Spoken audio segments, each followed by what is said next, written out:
Yo, yo, my sovereigns, what up? This is Boba Fett, uncensored on the internet, with episode 25 of Splinterlands 101. Joining us once again, one of the finest gentlemen who have lived, Matt Clark. Great to be here. Here's Matt Clark. He's one of the finest gentlemen that ever lived. And my fellow inmate of Danistan, Geotrix. Hey, guys. All right, so something a little bit different for tonight's episode. We probably noticed we're sort of getting towards the pointy end of the airdrop. I remember it doesn't seem that long ago. I'm looking at 360 days to go, and it's like, oh, 3, 4, and here we are. We got less than 2 months. So I've been looking down my list on the airdrop points and looking at what I can do, and because I seem to have a glitch or something with mine, because I was hodling 60 chaos packs, for the points, but it seems to have dropped down to about 50. I've got a little bit of extra CP and a few cards scattered around, but yeah, it's gone from 60 to 50, and I've got the same problem with my deck as well. Once deck gets up to about 3,000, wake up in the morning and it's all gone. A few cards scattered around, a bit more CP, but don't know why my deck just keeps disappearing at 3,000. So I'm like, what else can I do for some points? And I got a plot recently that got me some points. I was looking at liquidity pools. I mean, I see it, but just when the unknown type thing, I've just never bothered. But like I say, getting towards the pointy end of the stick, it's like, okay, Matt, what on earth, what the hell are these liquidity points? And Matt was saying, well, if you don't know, there's probably a bunch of people out there who don't know. Why don't we save it for an episode? So that's what we're going to do tonight. We're going to maximize on some SPS airdrop points. You don't know what liquidity pools are, or you do know what a liquidity pool is, but you've never thought about getting some extra points for that. So Matt, WTF are liquidity pools? Yeah, so liquidity pools or swap pools are a fascinating new concept. I've sort of pulled together an analogy. I think Uniswap was the first big example of this, but pulled together an analogy I think that helps to, I guess, translate what's actually going on. So if you can imagine, there's a city, and on the outskirts of that city is a fairground. So this city would be the fiat world, and then there's a fairground is the new crypto world. And people go to the fairground and they buy toys with dollars. So they'll arrive and there's yo-yos and frisbees and all sorts of different toys that they can buy, and that would be the tokens in this example with the dollars. And people arrive at the fairgrounds and they like buying the toys, and they'll decide that they have too many yo-yos and they want to swap some for frisbees. So they'll go to the yo-yo, one of the stands that sells yo-yos and or buys yo-yos. They'll sell some of their yo-yos and then they'll turn them into dollars, and then they'll go over to the frisbee stand and they'll buy some frisbees with those dollars. And there's a couple of problems with that, is that you're going into dollars when you're at the fairgrounds, right? You don't want to use dollars. That's sort of the city's money. So what a lot of people did was they came up with stable coins, which is Tether and the like, and a few others. And for various different reasons, they said, right, these are toys that you can have at our fairgrounds, but you don't need to. They're always worth $1. So if you want to move from one to another, you can just sort of hold bouncy balls. Bouncy balls are the stable. They're always going to be worth one of the city's dollars, but we'll make sure of that. There's never any real guarantees, as we saw with the Luna Terra debacle, and you've sort of got to trust there as well. But that's the idea. Is now you've got a bouncy ball. You can hang on to bouncy balls. Your bag can be full of bouncy balls if that's what you want, and then you're at the fairgrounds and you're not using the city's currency, the dollars.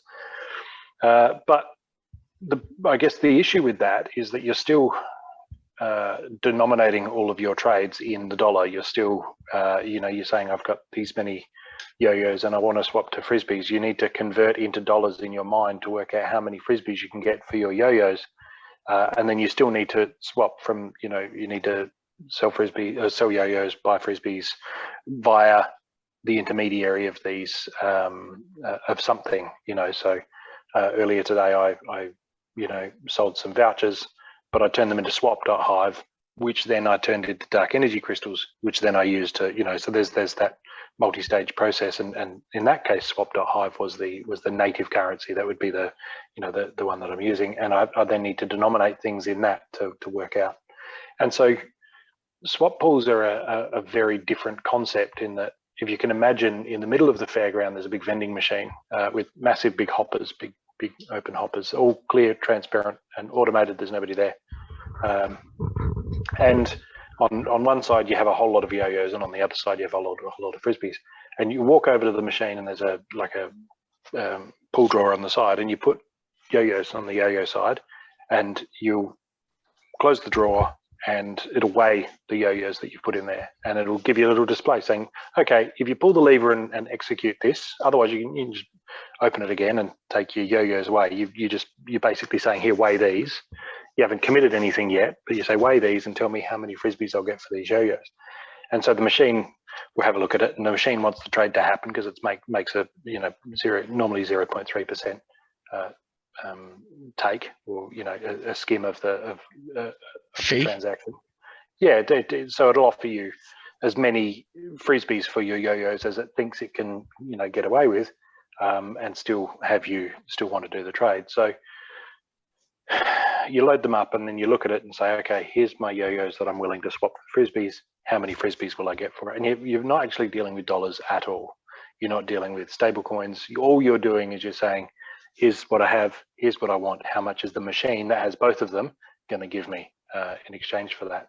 Now, it's really interesting in that, and then you can then, if you look at it and say, oh, yes, I want that, then you pull the lever, and at that moment, all of your yo-yos fall into the big hopper where all of the yo-yos are, and then that amount of frisbees will fall out of the the dispenser at the other end, and you can collect your frisbees, and now your bag has fewer yo-yos and more frisbees. That's what you're after. And there's a lot less hassle and stress, because you can just walk up to the machine and say, how many is that? Yeah, cool. You don't need to get the calculator out and work out, go $3. And so the machine itself doesn't care about prices at all, which is really strange to say that we're looking at exchanging tokens, at an exchange, essentially an exchange, that doesn't care about prices. All the machine, all the Uniswap pool cares about, the liquidity pool, the swap pool, all that cares about is the ratio between the two. So when the organizer, when the guy who set up the swap pool initially filled it up, the very first transaction where he dropped in X number of frisbees and X number of yo-yos, that set the ratio for that machine, and told it, this is the ratio that you want to establish, and this is what you want to. The more a trade will throw this ratio out between the two things that you're holding, the two toys that you're holding, the tokens, the toys that you're holding, the more it's going to throw that ratio out, the less generous you should be. Now, if a lot of people have come in and frisbees are really popular, so people have swapped a lot of yo-yos and you've drained out your frisbees, then when somebody else comes for frisbees, says here's more yo-yos, you're going to be very frugal indeed. You're going to say, well, my ratio is already right out, right? So I'm not going to give you many frisbees because I'm already down on frisbees. I've got more yo-yos than I need and fewer frisbees, and now you want to add to this problem. I'm not going to be very generous, and that would be the slippage when you go to these pools and you say I want to do this swap, and it says, oh, it's big red or orange. No, your slippage is you could do it, but I'm not going to be generous at all. But on the flip side of that, if you want something that's unpopular, if you want the token or the toy that's unpopular, then for not many of the one that the machine considers itself lacking, for not many of those, you can get quite a lot. It will, because it wants to square up the ratio between the two. So it's really interesting, I think, that you need to get your head around the idea that the swap pools don't care about the outside value of either token. The pool just wants the ratio. That's all it cares about, is the ratio. Right. So just to keep the maths easy, we'll talk about a 50-50 balance, which it's not always going to be. Like up to the vendor, he might set it as 30-70 or whatever. But for simplicity, 50-50. If for whatever reason there's the yo-yo game, everyone's won a bunch of yo-yos. They all rush the machine. They fill the machine up with all their yo-yos. Then machines go, whoa, I've got too many yo-yos. I want frisbees. So it's gonna like say to you, hey, look, I really don't want your yo-yos, so I'm only going to give you 30% instead of 50%. That's right. That's exactly right. So, right. In that case, in that example, then that would be where yo-yos are now less scarce, right? Which is, you know, in economics terms, they're now less valuable because they're less scarce. So people are wanting to, you know, there's a massive boom. There's been a lot of extra yo-yos in circulation. People go and take their yo-yos and you know, swap them out for what was the other? Frisbees. Right. So people are, you know, they're because they're paid, yo-yos are plentiful, they're everywhere. I'm going to swap them out for frisbees. So now the machine is out of balance, out of its original whack, and it will then incentivize people to say, hey, look, if you've got frisbees, bring them over here because you can get a lot of yo-yos for few frisbees at the moment because my ratios are. And so if it's a short-term thing, then people will say, oh, hey, look, let's capitalize on this and dive in there. Effectively, it's almost floating. A swap pool is kind of floating. It's not grounded in anything. The only thing that sort of, I guess, the only thing that really decides what's going on is arbitrage between regular exchanges, those booths, and the machine itself. So whatever happens on the outside world, people will want to take advantage of that. They'll go to the machine and they'll see the machine as a source of undervalued or overvalued, you know, somewhere to dump something that's overvalued or somewhere to take something that's undervalued in the rest of the market. And so, and a lot of this is botted as well. So people have bots that check the market and they'll do the swaps if it's, you know, if there's any difference there. And you can do it really well. You know, if you see that this is undervalued here and it's overvalued there, then you can swap from here to there and maybe make a bit on that trade, and from here to there and make a bit on that trade. So the swap pools are a way of I guess ignoring prices and just looking at ratios, which makes it really simple and user-friendly for the average punter who doesn't want to deal with regular exchanges. And there's a few really interesting, I think, consequences of this. One of them is that when a machine doesn't have much liquidity, when it doesn't have much volume of either, then anytime you're going to want to do any real exchange, you're going to not get a particularly good deal because you're going to tip the scales so much. Yeah. So if you can picture a massive machine that's got 100,000, you know, of each toy in it, and you come and say, well, look, I've got a big swap. I want to swap 100 of this for 100 of that. Well, that's not a big swap to that machine, right? And you're not going to throw out the ratio much, and it's going to be really generous. Probably better than, you know, buying over at this booth and selling over at this booth. They've both got profit margins to meet. If you can just go to the machine and you're not affecting the liquidity much with your trade because it's very minor compared to the amount that is in both hoppers, then you are incentivized to do that, right? And so the guy who's running the machines, he really wants these machines as full as possible. In fact, there's no such thing as full. I mean, you know, in real world terms, these hoppers are infinitely big. There's plenty of room for every token in the world to go in there, right? So, you know, so they're target spending machines. Yes, yeah, exactly. And transparent too, which is great. You can see what's in them as opposed to the TARDIS. But the operator, it's something that you can't bootstrap one of these. You can't just start small and build up, because if you're starting small, those trades won't happen. People will just trade elsewhere, or they'll go to the booths and buy and sell there, because any swap they want to do is going to throw out the ratio too much, or they have to do a whole lot of little tiny swaps. And obviously every time they do one of these swaps, it's still throwing out the ratio. Unless there's somebody else on the other side swapping the other direction, you're still throwing out that ratio every time. But if you have a massive, big, deep liquidity pool with a massive amount of both tokens in there, then you're going to incentivize all of these swaps. People are going to be left and right and ignore the booths and just get their stuff there. This is people that are well and truly in the showgrounds. When you first arrive in the showgrounds, you don't have any frisbees or yo-yos. You need to buy something, right? But once you're in the fairgrounds, then you've got the option to easily swap from one to the other.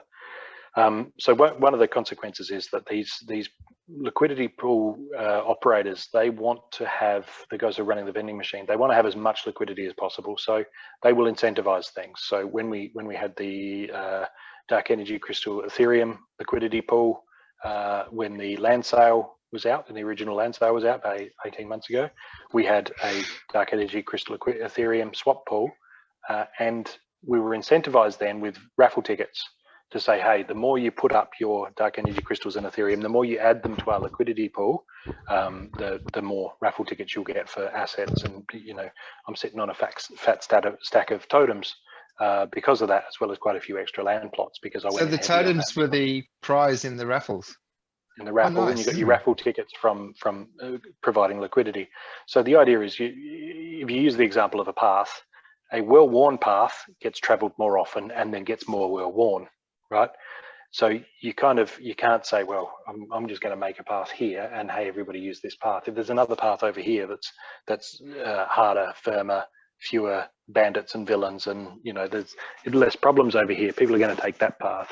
So you need to say, right, I'm going to get 100 friends and we're all going to walk down this path together, and it's going to beat it down and establish it as a true path. So that's exactly what goes on with liquidity pools. You can't bootstrap it. You can't just start small and then build your way up. You need to hit it hard and heavy and go in massive, like two huge big hoppers full of the different toys, because then people are going to be doing those swaps, and then the machine's going to make a bit off each of those trades. So when you do apply liquidity, when you do provide liquidity to one of these swap pools, you actually provide both tokens at the same time in the same transaction at the ratio originally set by the vendor. By the vendor, that's right. And so, and then when you want to withdraw from the liquidity pool, you get both your tokens back again. And so, what will happen is if between when you put them in and when you took them out, there's been a big change in the value of one or both of those tokens, and the ratio is out substantially from what it was, then what you'll find is that you will get less of the more valuable token, you'll get fewer of the more valuable token and more of the less valuable token, which is obviously not fantastic from your perspective. So that's another reason why they need to make sure that especially when they're establishing a liquidity pool, that there's incentives there to do it. That there's so you get your baseline incentive is normally that you get a share of that 0.3% whenever anybody does a trade. The machine will be less generous so that it can keep some extra for itself, because the machine wants to grow both of its stacks, right? So anytime you put anything in there, it's going to take a little bit more for itself and be just that little bit less generous with what it kicks out. And so the machine is getting more and more full over time. Now, if you come in reasonably early and you say, well, I've got 1,000 of each of these, I've got 1,000 yo-yos and I've got 1,000 frisbees, and I'll put them all in the swap pool, then you essentially put them in there, and it's a different process than the swap. You're applying providing liquidity. It'll give you like a receipt that says, hey, you now own 1% of this swap pool. This is your position in that swap pool. And as the pool grows, the value of your 1% increases over time. So you want to go in early into a pool that's going to be productive and successful and otherwise well frequented by people, and a pool that contains two tokens that both have a really good chance of being stable and increasing in value and being well supported down the track.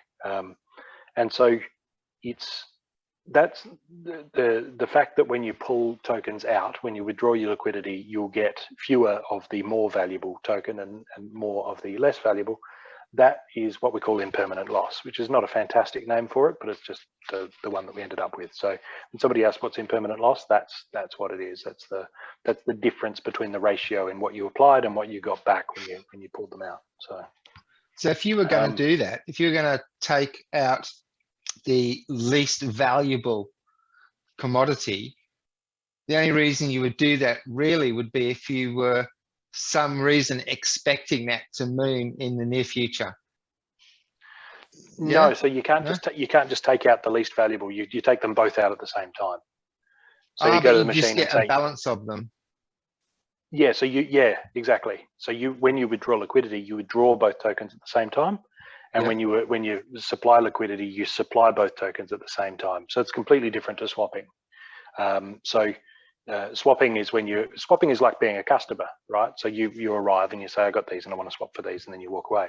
Being a liquidity provider is very different, where you're almost like an owner. So you're buying a partial share of the vending machine in exchange for a temporary partial share of the vending machine in exchange for this amount of each of these tokens. And when you pull those tokens out again, and you don't have to pull them all out, you could pull out half of your share or whatever, then it will adjust your how much of the total percent value of the machine that you own right now. So yeah, it's swapping is like being a customer, and providing liquidity is like being a shareholder, and then withdrawing would be like selling your shares. So you're essentially swapping your shares back for the 2 tokens that you provided, but in whatever ratio they're in now, not whatever ratio you provided in the first place.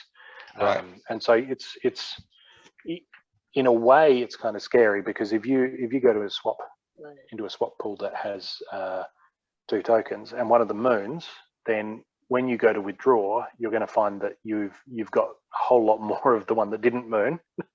But why would you take out when the other one is mooning and there is such an imbalance? Why would you want to take that out at that time anyway, right? That's Like, right, and that's why seems they call it silly. that's why they call it impermanent loss. It's only permanent loss when you pull it out, right? Okay, so if the other yeah. token then catches up, then you're going to be happy, and that's when you want to withdraw. And that's why you should hope that the 2 coins that are in pair with each other to keep that ratio are good projects, right? Like, that's right. Ones we have long-term vision, like that's a good team, a good roadmap, or whatever. Yeah, strong ones. Yeah, or Okay. 2 tokens in the same ecosystem, so they're going to go up and down together at the same time. Hence SPS and SPS dark energy crystals. So if Right. if Yabba was to get hit by a bus tomorrow, then it still goes on.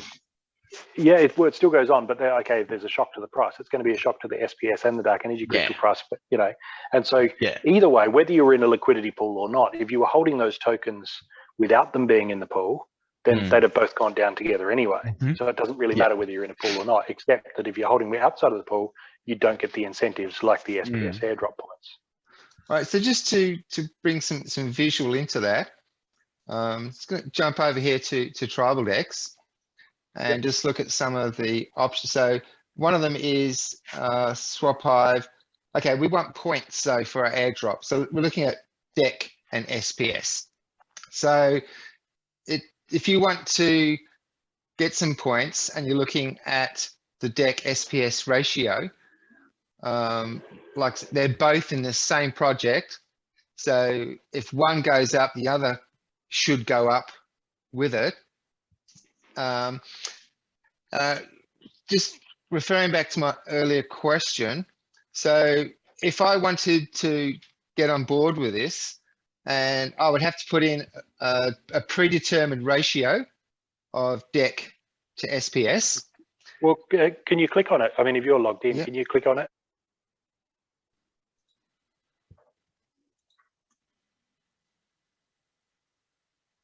Deck SPS. All right. And max. If you had both in your tribal decks or Hive engine, let's say wallet, keep the maths easy. Yeah. 100 decks, nothing, is it?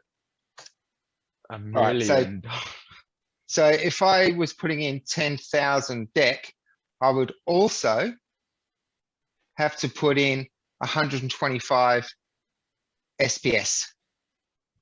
There you go. So that's frisbees at the top, yo-yos at the bottom. Yep. You're putting them both into the hoppers at the same time. Yeah. In exchange for the temporary use of your tokens. I mean, it's not really temporary because you're allowing people to buy and sell them. And if one of them completely collapsed, then you can guarantee you're going to end up with that one, a whole lot more of that one than of the other one. So you're essentially swapping your tokens for a share in that pool. And so every time somebody comes and does a swap, and the pool gets a little bit bigger, your share of that pool also gets bigger. And so when you come to withdraw, you'll get that same percent, but of a larger pool back again, but you'll get the tokens back in proportion to the current ratio. All right. So with withdrawing then, how does the ratio get out of whack if you can't just withdraw one token, or can't, because I can't You just can't take just out withdraw. deck. No. I can't just withdraw SPS. No. So how does the ratio get out of whack then? From people swapping. So if you picture the big hoppers, Yeah. if there's been a run on one of them and people have, they've swapped out a whole lot of one to get a whole lot of the other, then your frisbees and yo-yos are going to be out of whack. And so 1% of the current ratio is what you get back. Your same percent of the machine's current ratio is what you get back when you withdraw. So if you went to remove liquidity, and assuming that you had a position here, and I think it says your positions somewhere there, yeah, that says your positions. When you go to get it back again, it will say, right, I'm gonna when you pull it out, here's how much of this token you're going to get, and here's how much of that token you're going to get. If they've maintained an equal sort of value, then you will get more out than what you put in, especially if you've been in there for a while, right? This is long-term positions. You've been in there for a long time, then you're going to, all of the swaps that have happened, you've made a share of that. So you should be pulling out, the ratio shouldn't be that much different. But if something catastrophic has happened with one of those tokens, then you're out of luck, right? So it's almost in a way, if you could say holding a particular token is gambling, holding that token and another token in a swap pool is gambling that both of them won't collapse, either of them, right? Because if either of them collapses, you're going to lose out, right? Two times. Yeah, exactly. You're going to lose because all of your valuable ones, the ones that didn't collapse, will be swapped out by people, by bots, what have you, in exchange for the ones that did collapse, right? And obviously they're going to get a worse and worse deal. The more that swap machine gets thrown out of ratio by this stampede, the worse a deal they're going to get. And so you might end up with a massive amount of the tokens that collapsed, but that doesn't do you any good, right? No. So this is then the benefit of, like in this case, with DEC and SPS both being tied into the same platform, working together with the same like card values and so forth. Whereas if your vending machine was offering Doge and Ripple, you've got like that's gambling. Yeah, that's straight out gambling. Yeah. I do have a question. Since DEC is supposed to be like a peg, it's supposed to be a stable coin, and SPS has the potential, more of a potential, absolutely more potential to go up, and here DEC is it goes up, but not as much as, let's say, SPS. Yeah, well, SPS went up to $1. Why would you? So. So I'm not sure what the long-term plan is with the SPS Dark Energy Crystal Pool. I hear you. And beyond the airdrop, I'm not sure what the long-term plan is. I would say I don't know particularly what the original starting ratio was for the SPS Dark Energy Crystal Pool. I would say that it's possible that Dark Energy crystals have held their value better than SPS has since it was established, right? Yeah, so it might be the case that this pool, the way it's set up, is for the first 18 months, right, or for the first 2 years, and maybe for the airdrop, exactly. For the airdrop, and I'm assuming it will continue on for some time, but it might be the case that people who are really, if you're really thinking that SPS is due to go on a tear, right, then you might decide, well, I'm going to pull out, I'm going to withdraw, and I'm going to swap my dark energy crystals for more SPS, right? Because you can jump out of the pool and then immediately swap for whatever one and so it's not uncommon for somebody who has, say, a whole lot of dark energy crystals to go, well, look, I want to go in this liquidity pool, but I don't have any SPS. So they'll arrive as a customer, they'll swap half their dark energy crystals for SPS, right, and then throw them in the throw both then into the mix as a liquidity provider.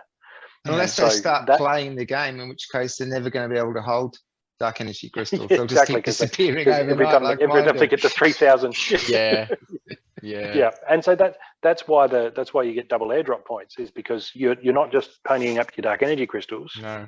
Right, you're also ponying up another token that you're risking those losses on. So that's why for every dark, and a lot of people have seen that and gone, oh, hang on, I get double airdrop points for dark energy crystals in a swap pool. But that's what you put into that hopper.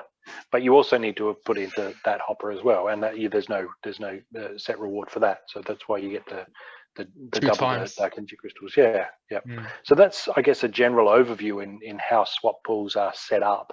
I think if you use that analogy to kind of understand that ecosystem, it makes a lot more sense of it, right? When you go in there and you go, what's slippage? I don't understand. That's the, you know, that's the amount that your proposed trade will affect the ratio. And that affects how generous it is in that when you propose that trade. When you say, here's my frisbees, how many yo-yos are you going to give me? The machine takes all that into account and says, okay, this is a massive trade compared to how much liquidity I have. So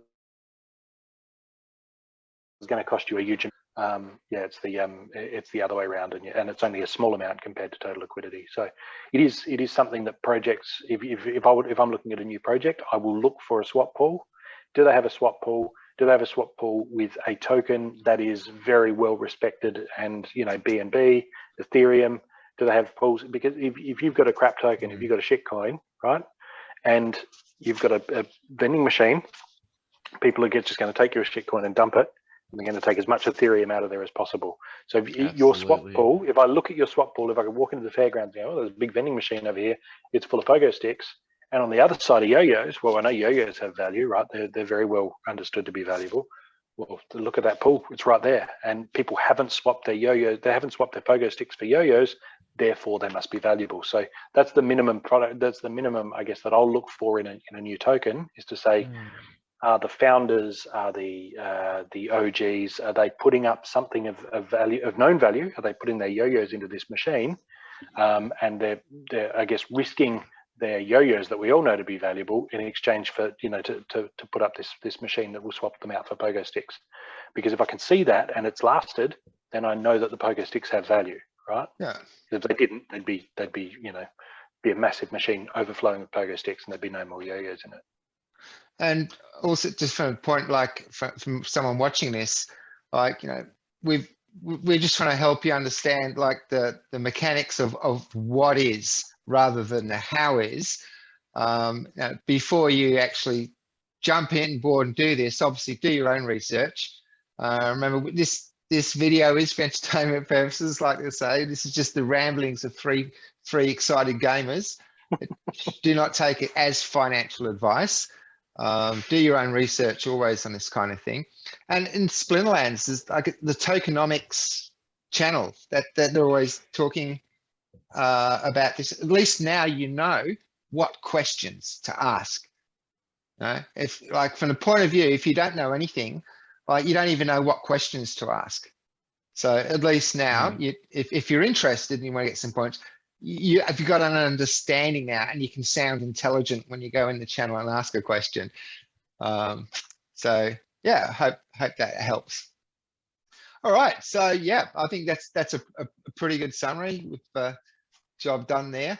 One thing we haven't talked about yet, you know, we've been pretty busy with guests, which is an awesome thing. And if you're watching this, you want to come on the show, drop a comment below or hit me up on Discord. We haven't had a chance yet to discuss the new reward systems, and like, just my own perspective, like at the beginning of the very first sort of season, I noticed a lot more people playing the game than usual. Having finished in gold 1, like, I got smashed back into silver like 3 or something so quickly. So I took a couple of days break to just let all the overlords stampede past to their home grounds. But I think I finished the season with like 60 chests or something.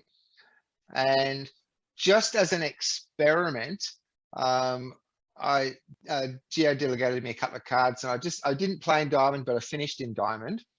And again, I made the same mistake. I dived straight in day 1, got smashed right back into the silver, and I didn't realize when by finishing in diamond, I've re-looked at that matrix that Lum gave us on the last episode. If you finish in diamond, each league below that is harder and harder to actually get a chest. If I'd known that, I would have stayed in gold. But because I got smashed back into silver, I was getting like 1 or 2 chests per focus. But now I'm back into, just today actually, clocked back into gold 1. The chests are coming a lot quicker now. And I think I've got 16 end of season chests already. So this will be my first comparison, because last season I got 60 gold chests. And I think under the old system, I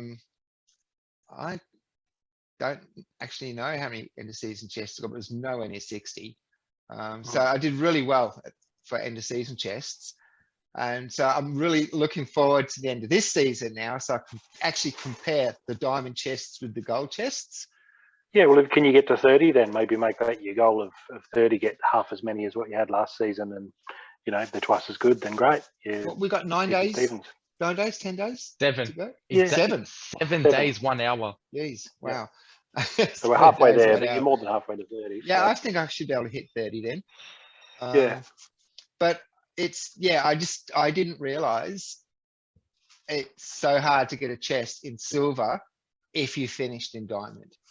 So, Yeah. and you know, I can't play in diamond. I just wanted to get into diamond just to get those diamond chests next season. So this season I will be staying. I'll finish in gold 1. But because I finished in diamond last season, I'll actually be able to make a real life comparison between the gold chests and diamond chests. The opposite is true as well. I think Neil McSpadden said he resurrected an old account he hadn't played for a while, and it was in novice, or, you know, so I think it's bronze chests, and because he just fought his way up to diamond in, you know, on day 2 or whatever. Now he's just, you know, every time he wins a focus in, you know, in diamond or champion, it's like 3 chests for every win. So you know, because the opposite is true. Yeah. So if you finish the season in silver, the next season, once you're in gold, you're smashing chests. Yeah. It's not about where you finish though; it's about the highest league attained. So you'd need to stay in silver the entire. Yeah. Yeah. So you need to be in silver the entire season, and then the next season you go up to gold, and you can absolutely hammer out all those silver chests. But then, of course, the season after that, you're getting gold chests, right? Yeah. And if you really want to hammer them, then you would need to go up to diamond. You know, so yeah. But I have the same thing. I'm always champion chests. But if I lose my first battle of the new season, then now I'm in gold 1. And adjusting to gold, league level caps and all that. And, and so then I'll definitely lose a few more. Before I know it, I'm you know, halfway down to gold 2, and it's taking me 3 or, you know, 4 or 5 wins for each champion chest. But that's okay. You know, you got to climb back anyway, and I used to climb back slowly every season. So now I'm just looking forward to the, you know, getting champion level chests. So much more fun, exciting It's so much more exciting opening champion chests, because it's, you know, far more likely to get a legendary, far more likely to get a pack, that type of thing. So especially across multiple chests as well, if you're able to get that for your end of season, and even the focus, like yeah. Sorry, Bob. Have you noticed the difference in the quality of focus chests and end of season chests? No, they're identical as far as I can tell. Okay. I mean, they're both the same design. They're both champion chests, so I'm assuming they're running off. I'm pretty confident they're running off the same stats. You know, Right. It would it would seem. Yeah, it would seem the end of season is better because you're getting more chests than what you could probably get in a focus quest. Yeah. It's like, I guess, Per buying day, 20 in 24 lotto hours. tickets rather than 1 lotto ticket. It's like, Yeah. How am I finding it? I like it. Yeah, I like it. Even though I'm not a strong diamond player, I have those chests, but I'm in gold. And yeah, so next season I'll finish in gold, and then I have to work towards the gold chest. And so even though things are slow for me at the moment, like I have 15 seasonal chests and 0 daily focus quest chests. Yes. Yeah, and on the other account, again, I have 17. This is silver working for gold chest. So I'm actually 1 chest above than what, you know, I'm in the league that I'm in. So it is harder. So yeah, I have 17 there and 15 on the main. So yeah, look, I like it. It just means that I have to play where I'm best suited for. Because I made the mistake. I'm going to sound like a filthy degenerate, but I had the alt on But I had the alt on a. I was, I don't want to say the word, the bot, the BOT. I had it on, and it progressed me into the next phase. I hadn't changed the settings, and that's where I got. I deserve it. I'm a filthy degenerate. You know, like whatever, whatever. Throw it. No, I got my two sons' alts on bots. Henry Yeah. Clark and Fletcher Clark are both on bots. So Yeah, man. yeah, Exactly. And as a test, I actually tried my main as well last season, and it was like riding in like gold 1, teetering into diamond. That's why it got me over again, because I made the same mistake twice with the. I think I complained about this like a couple of episodes back. Yeah, I'm easy. I like it. It's more competitive. There's more people on board. Yeah, I like it. We still need more time, I think. And I think, I hear, on the chats that I'm viewing, there seems to be, some people have issues with it, with certain potential exploits if the bots were to come back in mass. But I feel like the team will do something about it in time. They just need it's the still early stats. days. They need the Yeah, information. exactly. It's still early days to Yeah. know how it's how the changes are, and there's a lot of other Affecting. people tracking. A lot of other people as well tracking the total EV of different chests, because there's some EV? people saying that the expected value. So there's Yeah. some people saying that, regardless of whatever the stats are put out there, that for the same deck doing the same, for the same account doing the same amount of battling, some people are saying maybe you'd be better off winning twice as many gold chests as you are winning however many champion chests or what have you. So there's a lot of people looking at what results people are getting, and Exactly. Variations of amassing all of that data to try and work out is it actually better to stay in diamond and Exactly. not push for champion chests, for example, because your chance of getting a legendary doesn't quite justify the difference in the in how hard they are to earn. So it's very early days with the new rank reward system, but I'm a big fan. I think it's a massive step in the right direction, and it's a good foundation now for jumping further and then looking at the data and seeing what else we need to change. But exactly, like for example, in our guild we have this dude named Bimo, right? And this guy's renting everything and making it into champion, and he's getting his profit.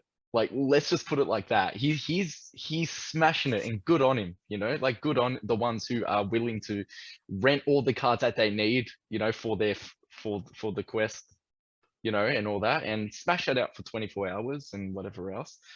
Yeah, like he's doing good.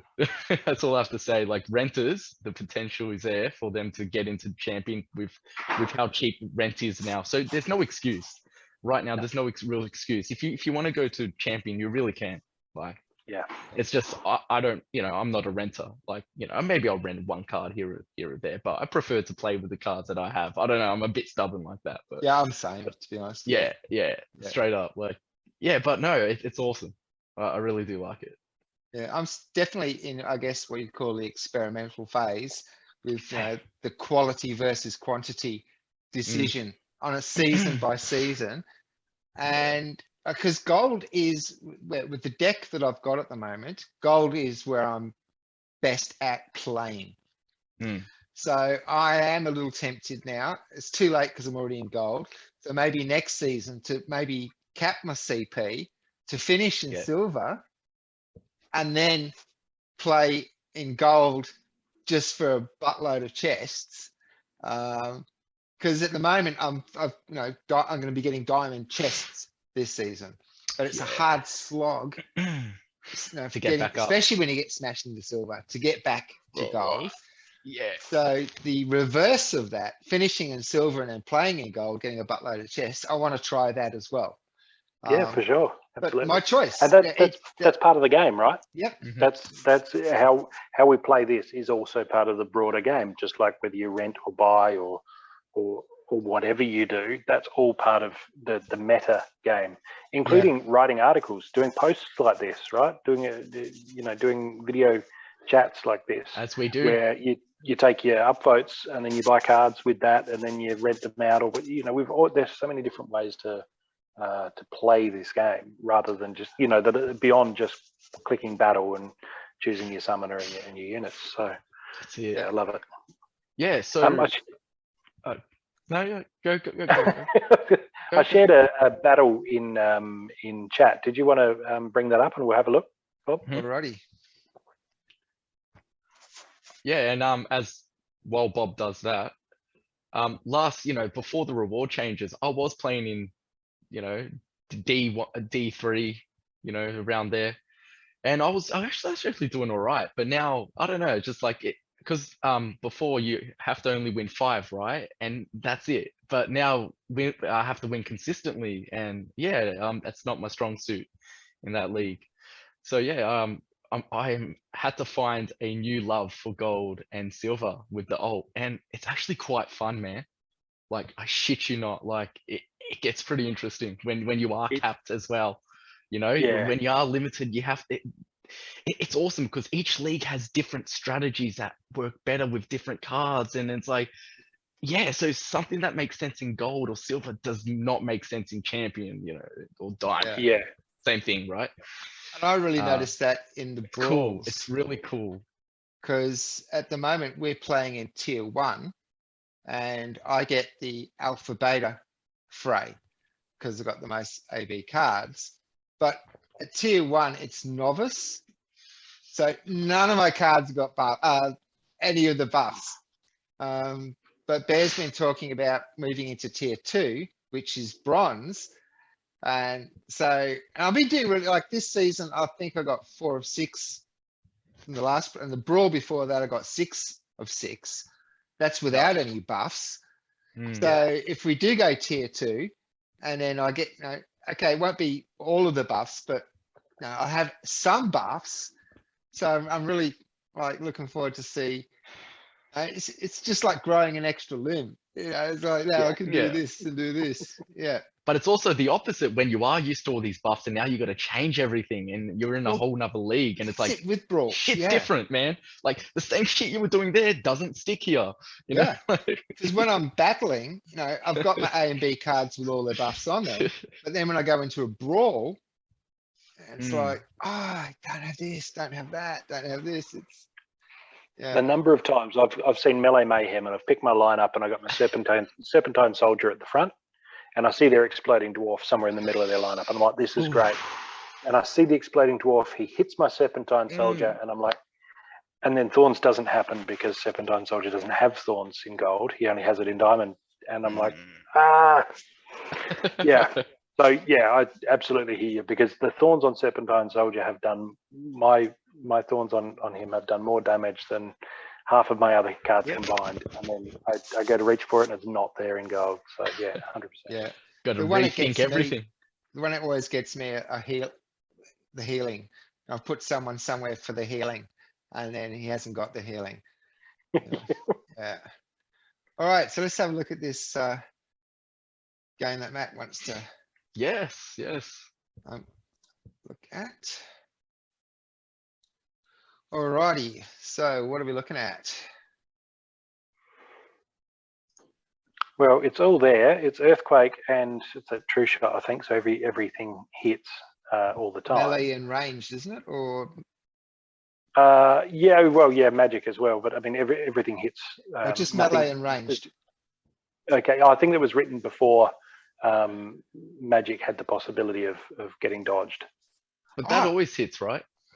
I think magic always hits. Unless with phase. I think, I think I expect that they might want to reword that, or we might need to clarify. Maybe it's possible that magic misses, but I doubt it. I think true shot means that there's no misses in the game. Everything hits. Right. Yeah. And if you do know for sure on that, please comment below.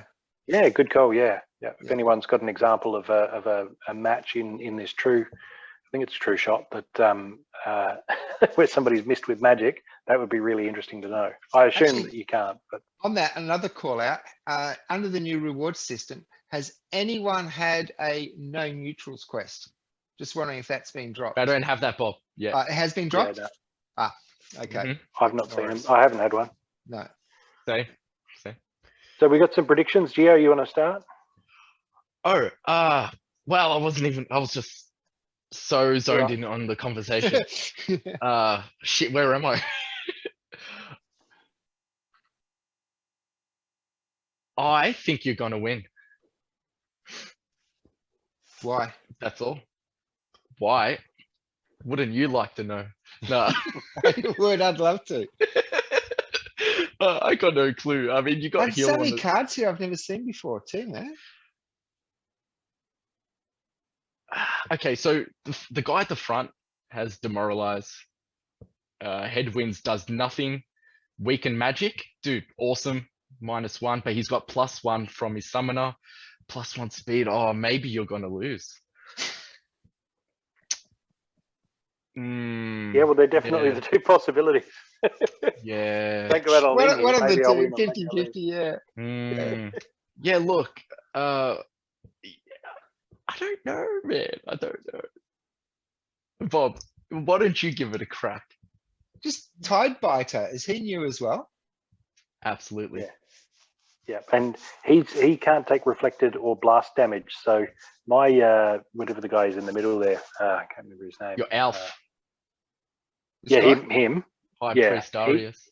That's the one. He normally I enjoy his blast, right? Because he hits hard, and often his blast will do a lot of damage to their second card, but he won't be doing any damage to their second card. Not today. Just rejected. I've got a couple of speed add-ons. His summoner gives him +1 to speed, but I've got Swift there. I've got swiftness there, and also the Adelaide Brightwing's got swiftness. Mhm. Swiftness. Oh, 0 Um, mana. Yeah, he's a fiend. They're the new Yeah. legendary. Man. You know the new legendary fiends at max level, and so in Diamond League they each have an ability which is really good. So he does swiftness. The Earth one does slowness. I think the Fire one has demoralize, which is very handy in melee battles. Because you can stack demoralize so much more easily now in fire. And so I maxed all my legendary fiends in gold, because when it's a 0 mana card, you just use them so much, right? So much. So yeah, did you want to make a prediction there, Bob, or you just want to hit play? I don't mind. I think he has a little bit magic heavy, and then Yep. his +1s. Yeah, I think you might go down, Matt. All right. I think magic will be undoing. Yeah, and he's got weakened magic as well, right? He's got 2 speed just like you. I mean, no one's really slowing anyone down. Because there's no silence on any of these. You're not Hey, really I'm silenced. attacking with the. Yeah, Sorry, we have no silence. Okay. but he also has a silence.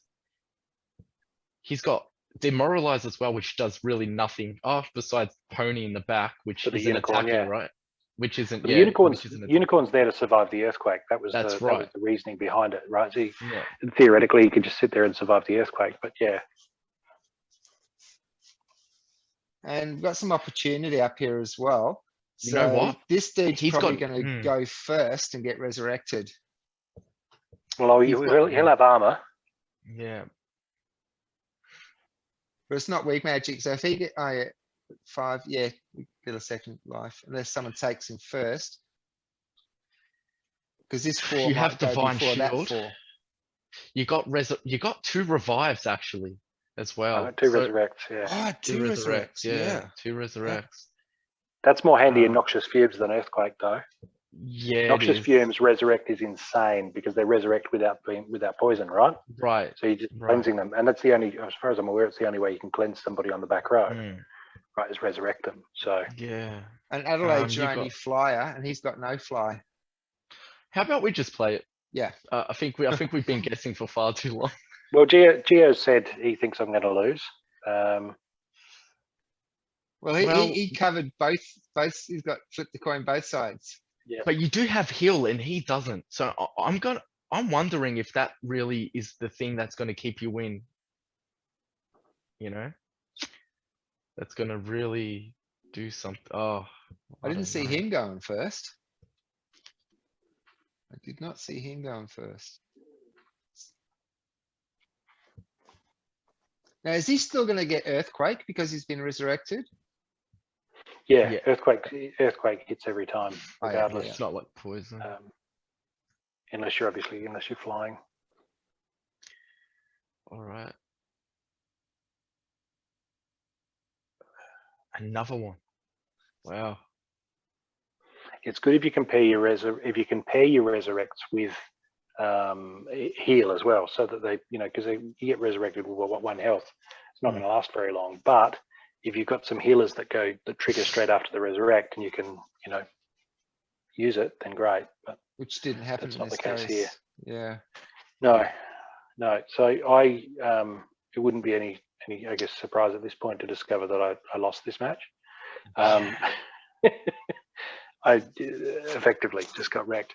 And when that unicorn went down, it's because it got hit really hard by their last card, that sort of Lady Poseidon looking Narissa. And so tried it. I guess the reason I wanted to share this battle is straight after this match, because I'd been surprised particularly by Narissa, with how much health she has and how much damage she was doing. I went straight to Peak Monsters and I looked up her price, and to max one in regular was $85, and to max one in gold foil was $140. So I sold my vouchers.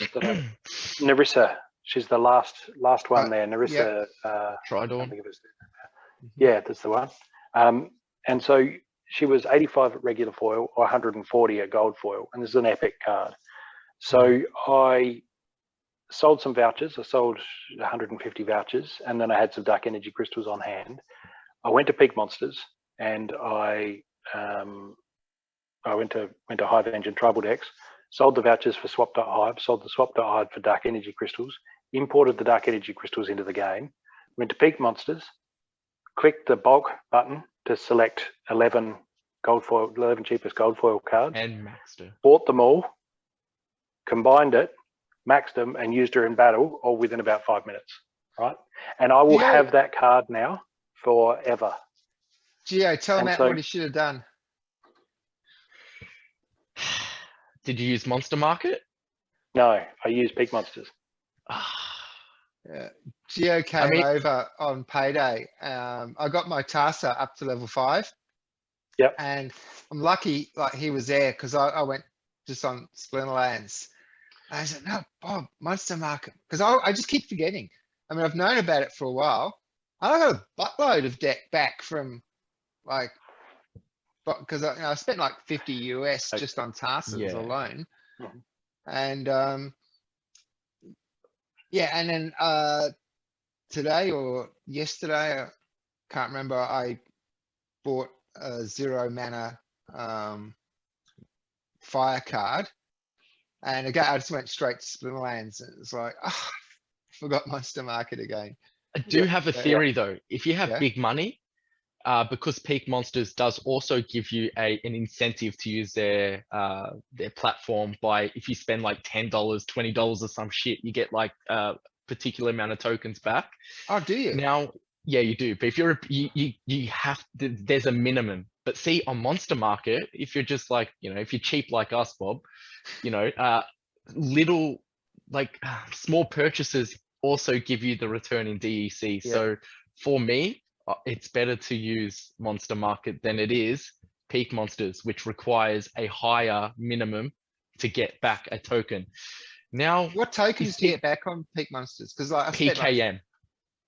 Okay. PKM. I do have some. I do. I really do, because I was using it, and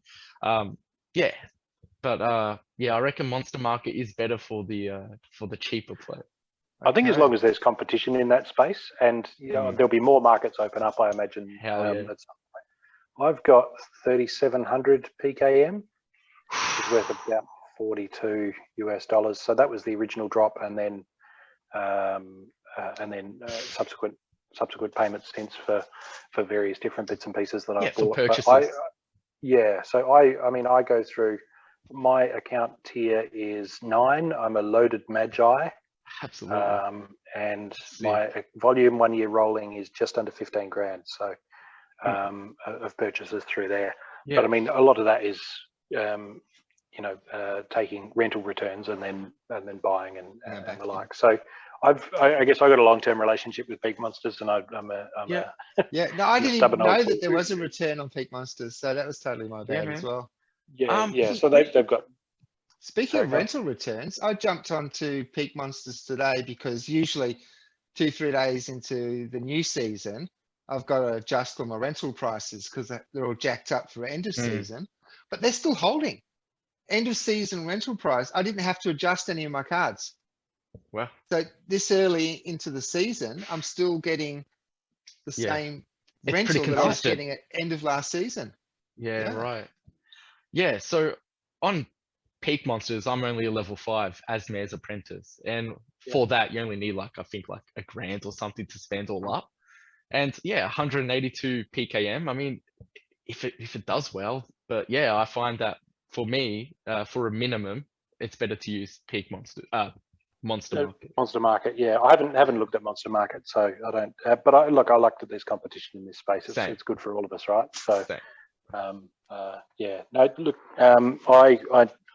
it took me a long time to get out of the habit of buying stuff on the Splinterlands site directly, and to remember to go to a third-party site. But, I burnt myself like that. I burnt myself because I did most of the purchases for the cards that I was buying earlier on off of the game, right? Yeah. how Well, we if learn. Geo wasn't over on Tuesday, I would have bought all those tasks on Splinterlands. Just he's going, no, Bob, no, most of my. Yeah. And it's only $50 US just on tasks alone. Yeah, But man. I got a buttload of deck back for that. Yeah, like a few K around there. Yeah. Yeah. And it got me It some all other adds up. cards, didn't it? Mm. It all adds up, but it's definitely worth doing your research wherever you're doing it, because, like I say, the difference between $85 and $140 isn't that much, but the difference between having a gold foil and having a regular is just incredible. You know, you got 25 times the CP, you're getting that 10% bonus every time you win with them, and you can use them in gold foil tournaments, brawls. So there are so many advantages to having the gold foil. So it's always worth checking regular or gold. And like I say, I've used this example before.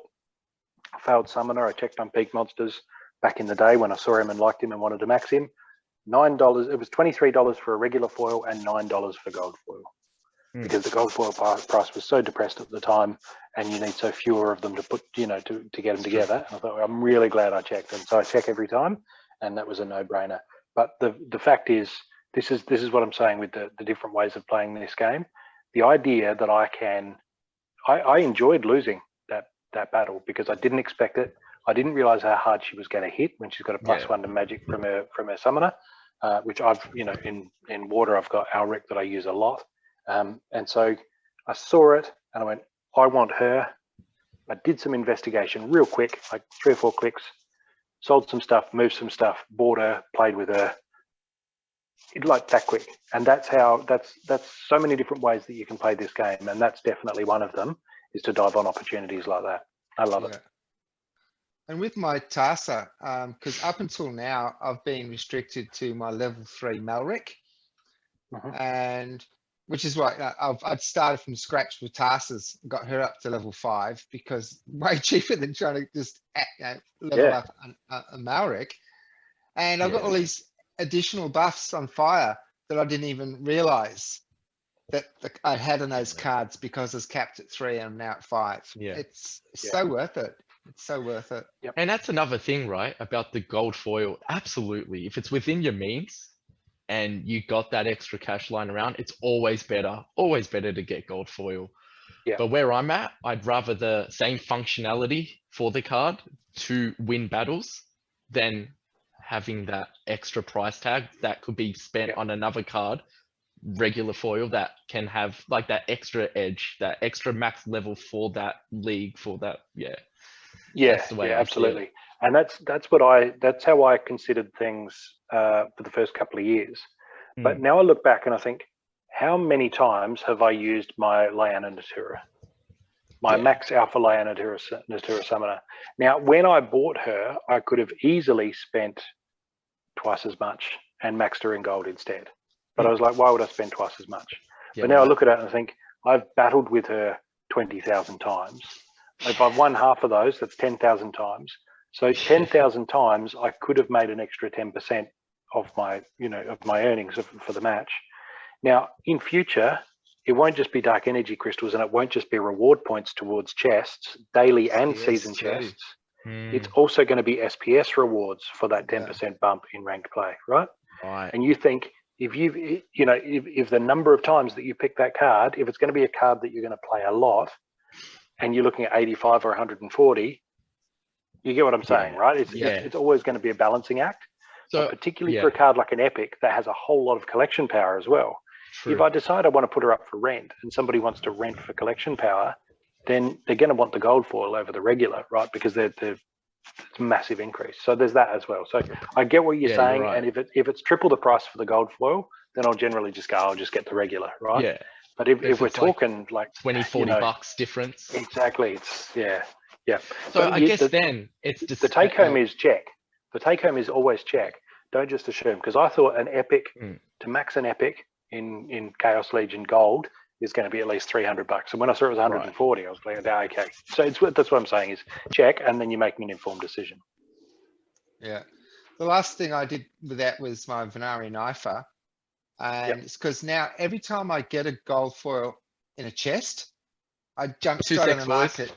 Yep. I'm just going to put David a bit. All right. Every time I get a gold foil in a chest, I jump straight on and say, okay, how much to level this up a little bit? So I got my Venari Knifer up to level 6. Surpassing, I think my regular was like level 4 or something. And I thought, so I've got level 4 and I go, and I got my gold foil up to level 6. And I've so many times in the past I've gone, I've looked at a card that I have a lot of, and I've thought, for another $30 I can max it. I'll buy the card, so I don't need to max it. Except I'm in Splinterlands and I haven't clicked on the gold tab to actually see if I have any in gold foil. And after I've bought the regulars that I need to max it, I'll go and have a look, and I've got 4 of them in gold foil. And if I combine them, I'm already 2/3 of the way to maxing anyway. And for the same money, I could have maxed him in gold. So it's not just your research on prices; it's also your research on what do I already have. Because so often, especially with the rewards cards, you go, oh yeah, I got a gold of that, and you don't think, you just move on, right? And then 6 months later, you go to max him and you forget that you've got all these gold foils. Which is a good problem, right? I'm not complaining, but good problem to have, as they say. Do your research. Yeah. Remember, we love engagement on the posts. If you've got any additional information or any questions about anything that we've covered, drop a comment below. Every week, whichever comment generates the most engagement will receive 10% of the post rewards. And if you'd like to come on the show and talk about anything Splinterlands related, maybe you've got a project you're working on in the background, you've got an idea, you just want to get on and share your battles, by all means, either reach out to me on Discord or drop a comment below. So thanks for joining us again. We look forward to seeing you in episode 26. I'm Boba Fett. Peace out. Say goodbye, Gio. See you guys. See you guys.